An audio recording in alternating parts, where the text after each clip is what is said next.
विद्यार्थी मित्रांनो, बृहन्मुंबई महानगरपालिका व्हर्च्युअल ट्रेनिंग सेंटर मध्ये आपले खूप खूप स्वागत।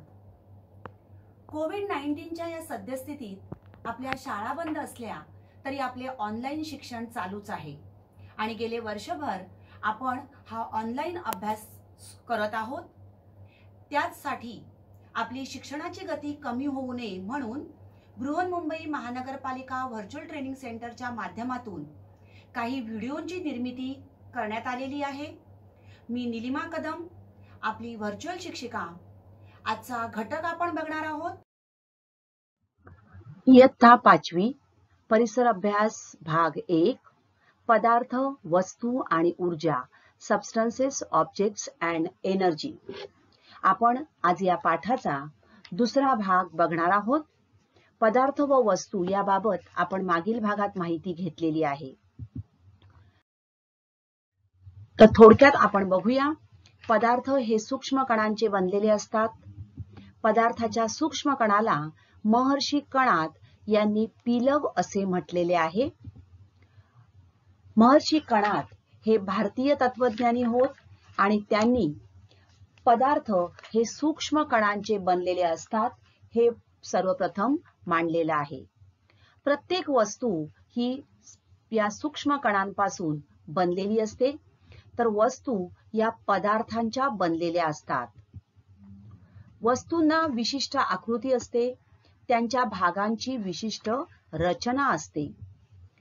पदार्थाच्या स्थायू, द्रव व वायू या 3 अवस्था असतात हे आपण बघितलं आणि निसर्गामध्ये आपल्याला पाणी हे या 3 अवस्थांमध्ये म्हणजेच बर्फ, पाणी आणि वाफ, स्थायू, द्रव व वायू या 3 अवस्थांमध्ये आढळतो।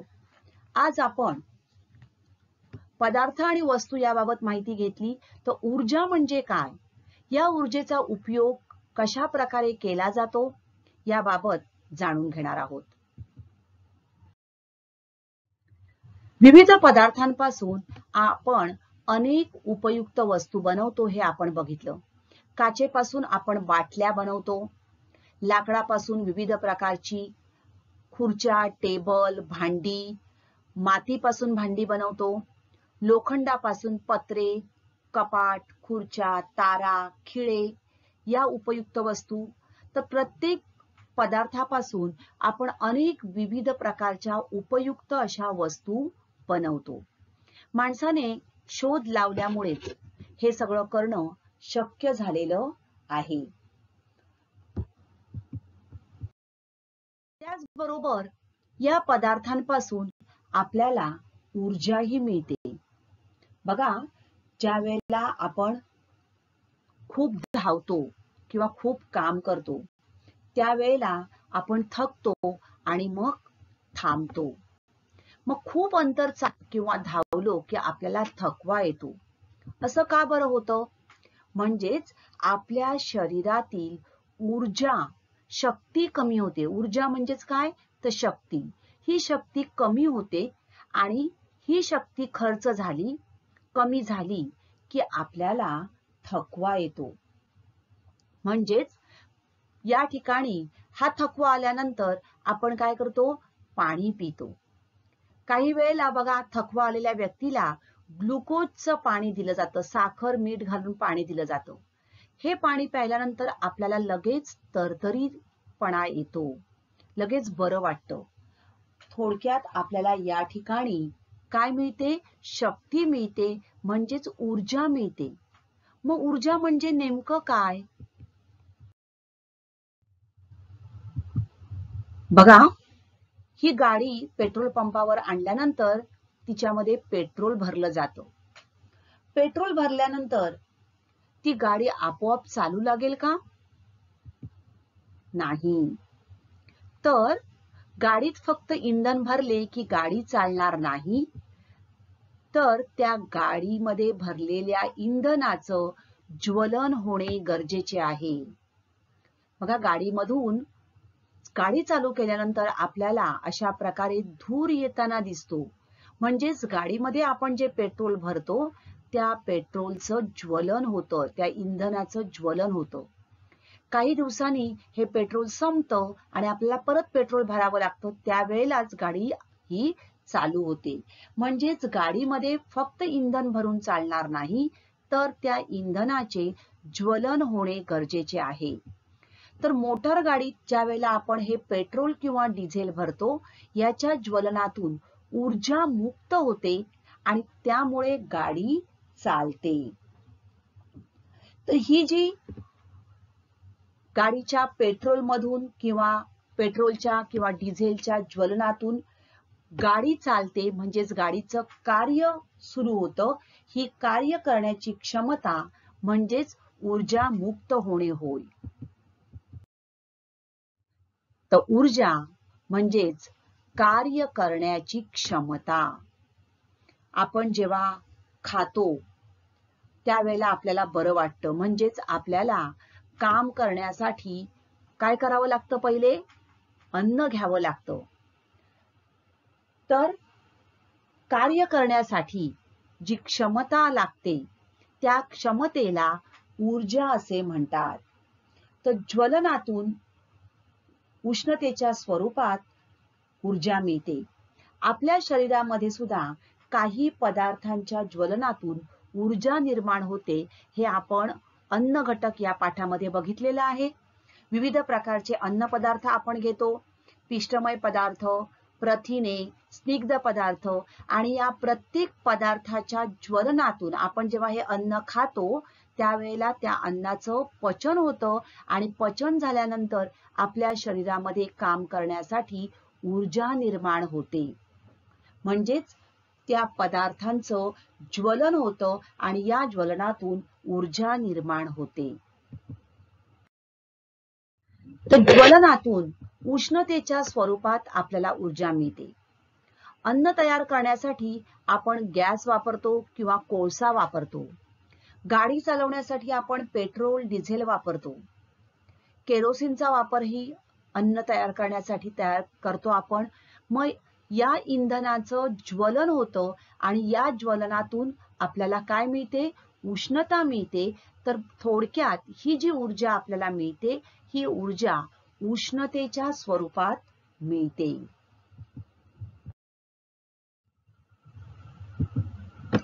कारखाने चालण्यासाठी आपण बघितलं की कोळशाचा वापर केला जातो.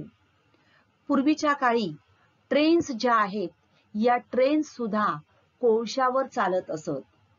आज आपण बघतो तर गाडी पेट्रोल लागतं, तिला डिझेल लागतं.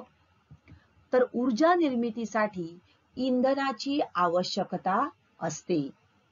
तर ऊर्जा ही निर्माण होण्यासाठी इंधन आवश्यक असतं.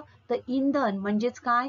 तर कोळसा किंवा पेट्रोल, डिझेल यांच्या ज्वलनातून ऊर्जा निर्माण होते.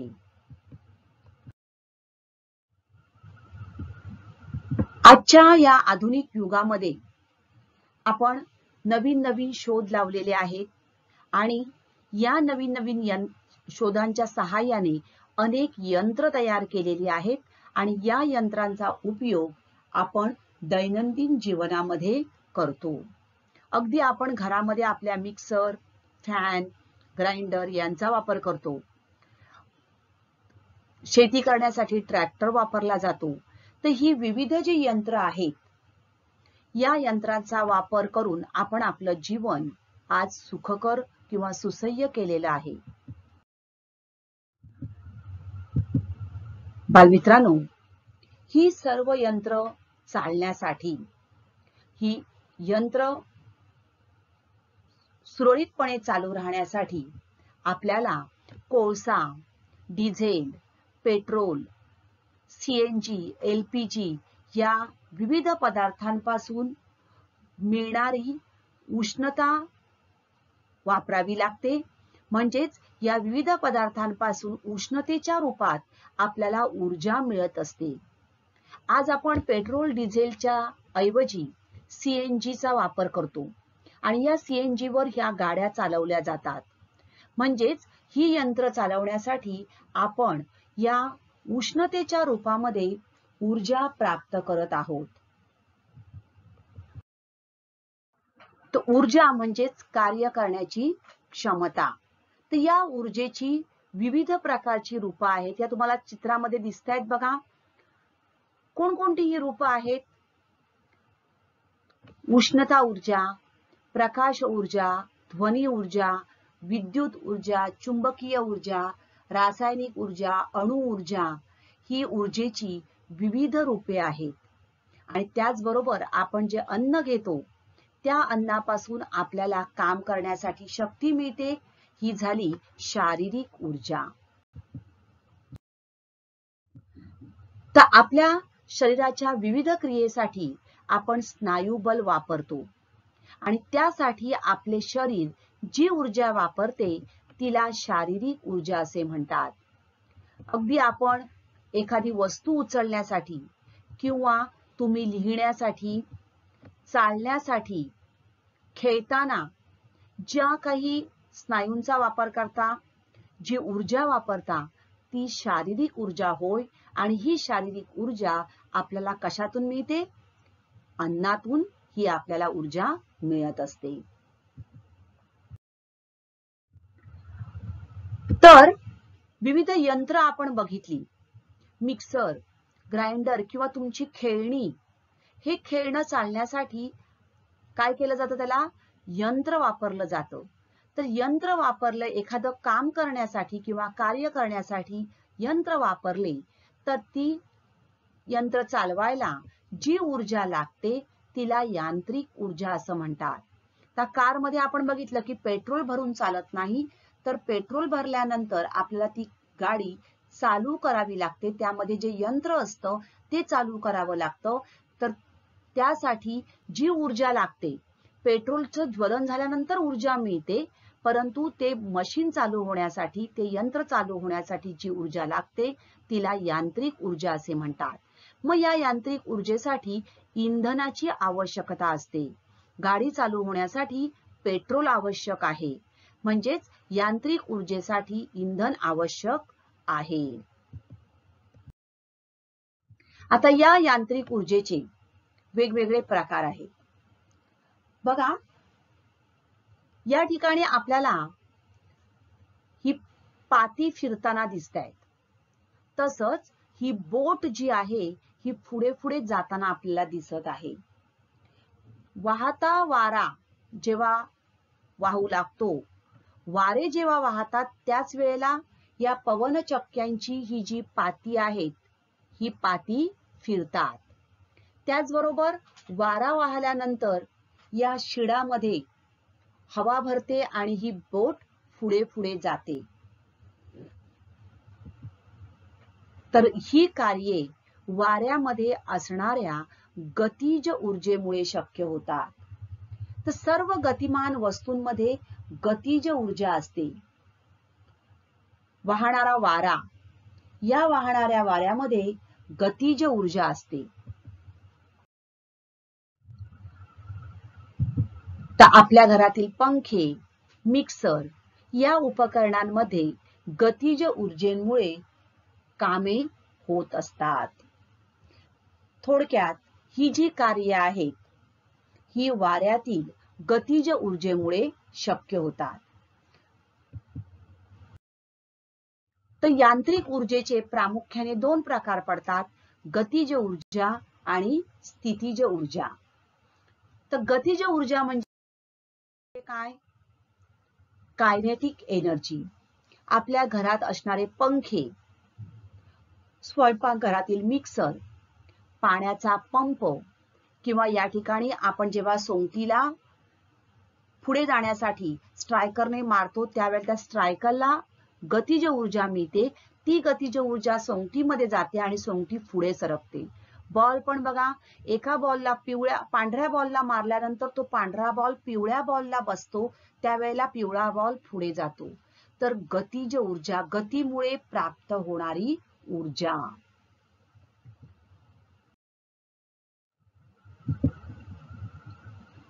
बाण मारण्यासाठी आपण अशा प्रकारे एका विशिष्ट दिशेने धरून तो बाण सोडतो आणि मग बाण पुढे जातो. किंवा स्केटिंग करताना आपण अशा प्रकारे काय करतो, स्वतःला पुढे ढकलतो. तर प्रत्येक गतिमान वस्तूमध्ये ऊर्जा असते आणि गतीमुळे प्राप्त झालेल्या या ऊर्जेला गतिज ऊर्जा असे म्हणतात. तर घरामध्ये अनेक कामे करण्यासाठी आपण अनेक यंत्रे वापरतो. फॅन, मिक्सर या ज्या गोष्टी आहेत, या उपकरणांमध्ये आपण बघितलं की गतिज ऊर्जेमुळे कामे होतात.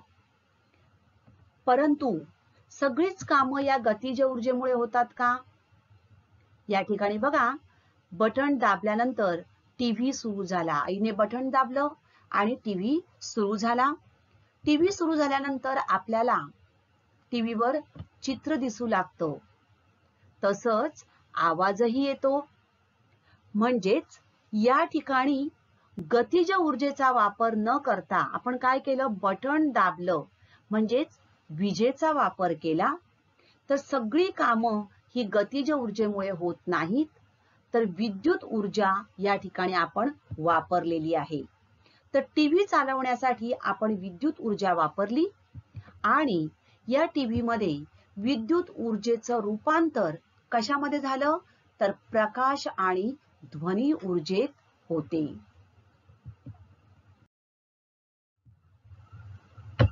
तर वनस्पती अन्न तयार करतात आणि काही दिवसांनी या वनस्पतीला काय येतात? फुलं, फळं येतात. म्हणजेच वनस्पती अन्न तयार करण्यासाठी आपण बघितलं की सूर्यप्रकाशाची आवश्यकता असते. सूर्यप्रकाशाचा वापर करून वनस्पती त्यांचे अन्न तयार करतात. या क्रियेमध्ये प्रकाश ऊर्जा ही अन्न पदार्थांमध्ये साठविली जाते. सूर्यप्रकाश नसेल तर वनस्पती अन्न तयार करू शकणार नाही. मग काय होतं?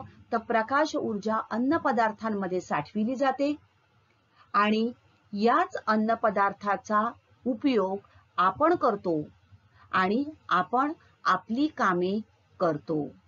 म्हणजेच हे जे अन्न पदार्थ आहेत, या अन्न पदार्थांच्या ज्वलनातून आपण जेव्हा हे अन्न पदार्थ घेतो त्यावेळेला त्या अन्न पदार्थांचं पचन होतं, म्हणजेच मंद ज्वलन होतं आणि या ज्वलनातून आपल्याला कामं करण्यासाठी ऊर्जा मिळते. बघा, हे ऊर्जेचे वेगवेगळे प्रकार आहेत. आपण बघितलं विद्युत ऊर्जा, त्यामुळे टीव्ही लागला. विद्युत ऊर्जेचं रूपांतर प्रकाश आणि ध्वनी ऊर्जेत झालं. या ठिकाणी प्रकाश ऊर्जेपासून अन्न तयार झालं, रासायनिक ऊर्जेत रूपांतर झालं.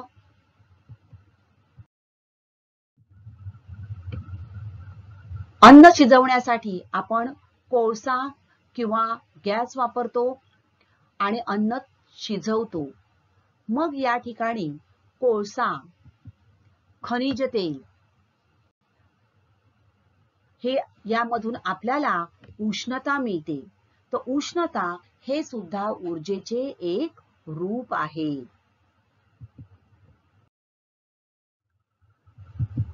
तर कोळसा, पेट्रोल, खनिज तेल असे इंधन पदार्थ आपण जेव्हा जाळतो तेव्हा त्यातील साठलेल्या ऊर्जेचे उष्णता ऊर्जेत रूपांतर होते आणि आपल्याला ही उष्णता ऊर्जा मिळते.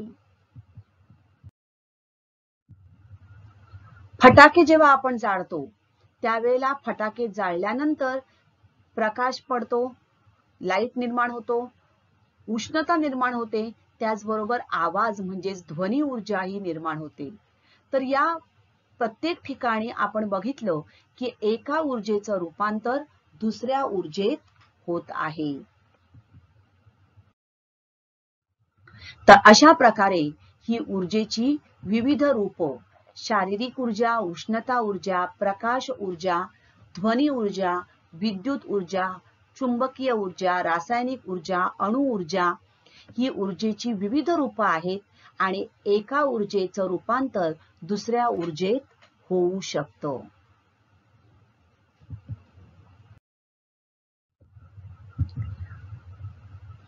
आता या ऊर्जेचे स्रोत म्हणजे काय? तर विविध कार्य करण्यासाठी आपल्याला ही ऊर्जा लागते आणि त्यासाठी आपण लाकूड, कोळसा, पेट्रोल, डिझेल यांचा प्रामुख्याने वापर करतो. तर ही लाकूड, कोळसा, पेट्रोल, डिझेल म्हणजेच काय हो आहेत, इंधने आहेत. तर हे झाले पारंपरिक ऊर्जा स्रोत, म्हणजेच आपल्याला ज्यापासून ऊर्जा मिळते, परंपरेने आपल्याला या गोष्टींपासून ऊर्जा मिळत आलेली आहे आणि आपण यांचा इंधन म्हणून वापर करतो. तर आजच्या जगात आपण पारंपरिक ऊर्जा स्रोतांबरोबरच इतर काही ऊर्जा स्रोतांचाही वापर करत आहोत. तर कोळसा, खनिज तेल, नैसर्गिक तेल ही प्रमुख इंधने आहेत. मात्र या इंधनांचे साठे मर्यादित आहेत. वाढत्या लोकसंख्येबरोबर या इंधनाचे साठे संपत आलेले आहेत. तसेच हे ऊर्जा स्रोत आपल्याला पुन्हा निर्माण करता येत नाही आणि हे निर्माण होण्यासाठी हजारो वर्ष जावी लागतात. तर भविष्यामध्ये आपल्याला त्यासाठी या ऊर्जा स्रोतांबरोबरच इतरही काही ऊर्जा स्रोतांचा वापर करावा लागणार आहे आणि आपण आता तो करू लागलेलो आहोत. उदाहरणार्थ सौर ऊर्जा. बघा, सौर ऊर्जा म्हणजेच सूर्यापासून मिळणारी ऊर्जा. आपण बघितलं की वनस्पती सूर्यप्रकाशामध्ये अन्न तयार करतात. त्याचबरोबर सौर ऊर्जेपासून म्हणजे सूर्यापासून मिळणारी उष्णता व प्रकाश या रूपाने जी ऊर्जा मिळते तिला सौर ऊर्जा असे म्हणतात आणि हे जे आहे त्याला म्हणतात सौर घट. तर अशा प्रकारे हे सौर घट म्हणजेच एक प्रकारची बॅटरी, ही बॅटरी सूर्यप्रकाशामध्ये ठेवून त्यामध्ये येणारी उष्णता आणि प्रकाश ही एकवटली जाते आणि मग या सौर ऊर्जेचा उपयोग आपण आपल्या घरामध्ये करू शकतो. तर घरातील विविध उपकरणं चालवण्यासाठी बघा या ठिकाणी घरावर अशा प्रकारे हे सौर घट बसवले जातात. सूर्याची उष्णता या ठिकाणी एकवटली जाते आणि याच्या सहाय्याने घरातील हे विविध यंत्र जी आहेत, लाईट, फॅन, दिवे, हे विविध प्रकारची यंत्र ही चालवता येऊ शकतात. त्याचबरोबर सौर पथदीप म्हणजे रस्त्यावरच्या दिव्यांसाठीही आज सौर ऊर्जेचा मोठ्या प्रमाणावर वापर केला जातो. दिवसभर अशा प्रकारे हे सौर घट बसवलेले असतात. या सौर घटांमध्ये सूर्याची प्रकाश किरण आणि उष्णता एकवटली जाते, त्यामुळे हे चार्ज होतात आणि त्यानंतर सौर घट म्हणजे सौर पॅनल वापरून ही बॅटरी चार्ज केली जाते आणि रात्रीच्या वेळेला आपल्याला या सौर पथदीपांमधून म्हणजेच रस्त्यावरच्या दिव्यांमधून सौर ऊर्जेच्या सहाय्याने ऊर्जा मिळू शकते, म्हणजेच प्रकाश मिळू शकतो. तर अशा प्रकारे रस्त्यावरच्या दिव्यांसाठी सौर ऊर्जेचा वापर करून त्यातून वीज पुरवठा केला जातो. त्याचबरोबर सौर कुकर, या सौर कुकरच्या सहाय्याने आपण अन्न शिजवू शकतो. तर सौर बंब, अशा प्रकारे सूर्याची उष्णता या ठिकाणी एकवटली जाते, त्यामध्ये पाणी सोडलं जातं आणि हे पाणी मग आपल्याला गरम करून मिळतं. तर सौर ऊर्जेचा वापर करून आपण अन्न शिजवू शकतो. रस्त्यावरच्या दिव्यांमध्ये याचा वापर करू शकतो. सौर कंदील वापरू शकतो. सौर बंब वापरू शकतो. थोडक्यात या भविष्यामध्ये इंधनाचे साठे मर्यादित असल्यामुळे सौर ऊर्जा अमर्यादित आहे आणि या अमर्यादित ऊर्जा स्रोताचा आपण वापर करू शकतो. त्याचबरोबर पवन ऊर्जा, वाहणाऱ्या वाऱ्याचा वापर करून पवन चक्कीद्वारे विद्युत निर्मिती केली जाते.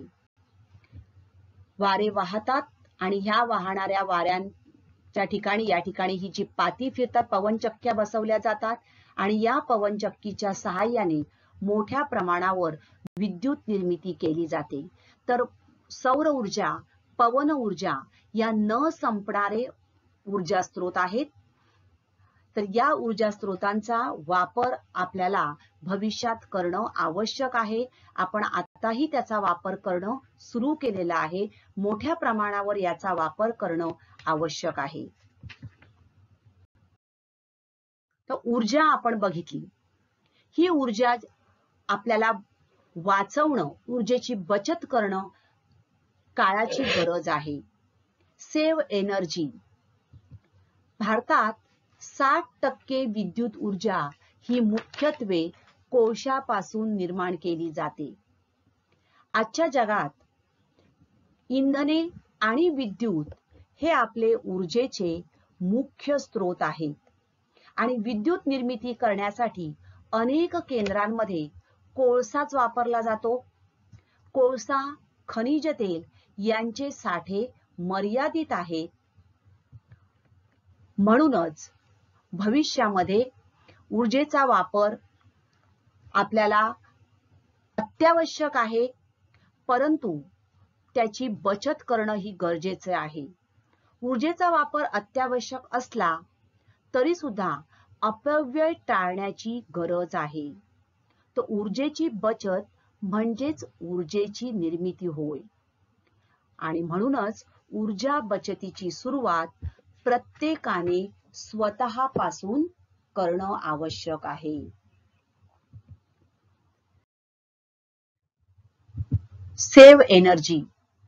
आणि त्याचसाठी 14 डिसेंबर हा राष्ट्रीय ऊर्जा संवर्धन दिवस म्हणून साजरा केला जातो. ऊर्जा कोणतीही असेल तरी ती जपून वापरणं हे आपलं प्रत्येकाचं कर्तव्य आहे.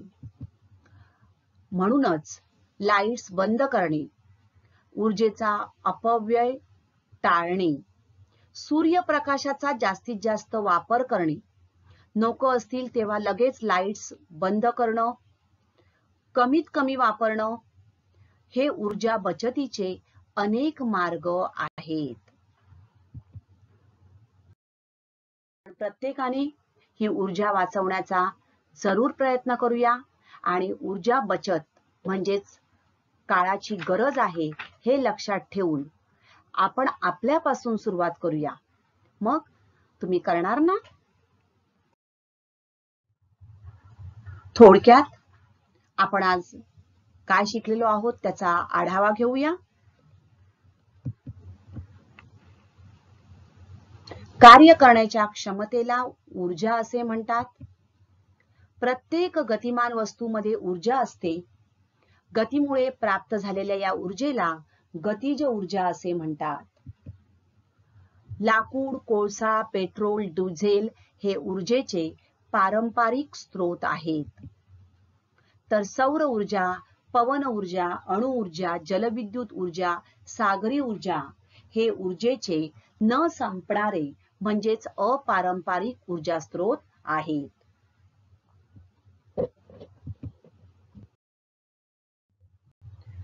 व्हिडिओ आवडला असेल तर जरूर सबस्क्राईब करा. थँक्यू. तर आजचा घटक आवडला ना? अशीच माहिती मिळवण्यासाठी या चॅनलला सबस्क्राईब करा आणि हे व्हिडिओ पुन्हा पुन्हा पहा. पुन्हा भेटणार आहोत पुढच्या भागात. थँक्यू.